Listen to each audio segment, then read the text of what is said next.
back to the Conscious Channel. Glad you can join us today. In today's video, we're going to talk about what are you aiming at? The quote of the day is brought to you by Tony Dorsett. To succeed, you need to find something to hold on to, something to motivate you, something to inspire you. So, what are you aiming at? Have you thought about it? Oh, you don't understand what I mean. What are you aiming at? Okay, so your goals, your everyday life, your present, your past.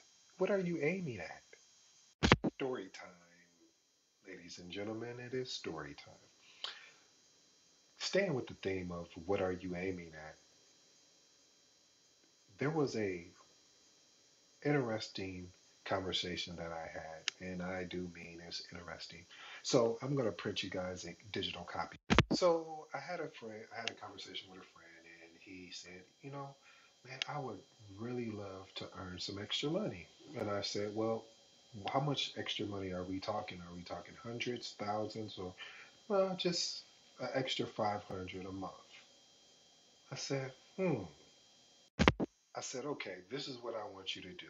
I want you to go through your house, grab everything that you are no longer using and you don't have any use for it. That is your very first step. Well, family, that was about 2 months ago.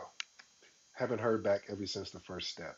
So either he got caught up in all the things he was finding, and it was a lot of items. But again, it goes back to the theme of this: what are you aiming at? Hey, family, before you start leaving comments about the story, they always say if you look in the mirror, you can find something too. And see, I used to be guilty of this too, and sometimes I still have the struggle about what am I aiming at. I just thought, hey, this is what I want to do. Meaning, I want to be a great entrepreneur, but I didn't know, let alone spelling the word, figuring out what could I do in entrepreneurship. And this went on for years. I would try little things, multi-level marketing, some other marketing things. But you see, what it is some call it the shiny syndrome. Uh, but I disagree with you there. I would love to have that debate. I think it was more about perfection and me not willing to do. Clarify willing to do, meaning I just would just say, okay, I'm gonna get to it, or well, I don't know, what if this happens? What if that goes wrong?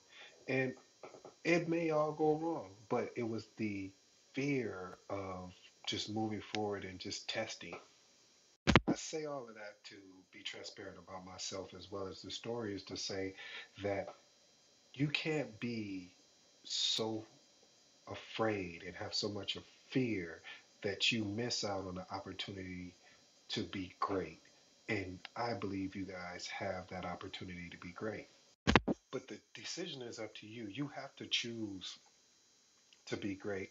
I was remembering there was a football player that actually a quarterback, Kurt Warner, that's who it was, was bagging groceries before he went to the NFL. Just something just happened.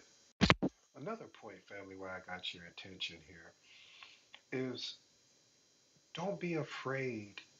And I really hate using those afraid and fear and all that, but take be so filled with courage that you are willing to take a shot, regardless if you make or miss. Because that's what life is. And going back to Kurt Warner, with the whole point of what I was interjecting that story was saying that you just have to stay ready. Period.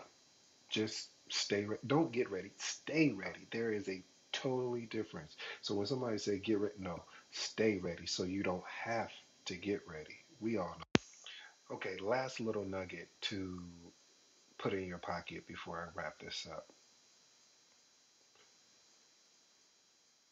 Even if you go after something and you get misdirected, that's awesome. Let me tell you why that's awesome. It's awesome because you made a decision You stayed ready. You didn't have to get ready, and you were just misdirected.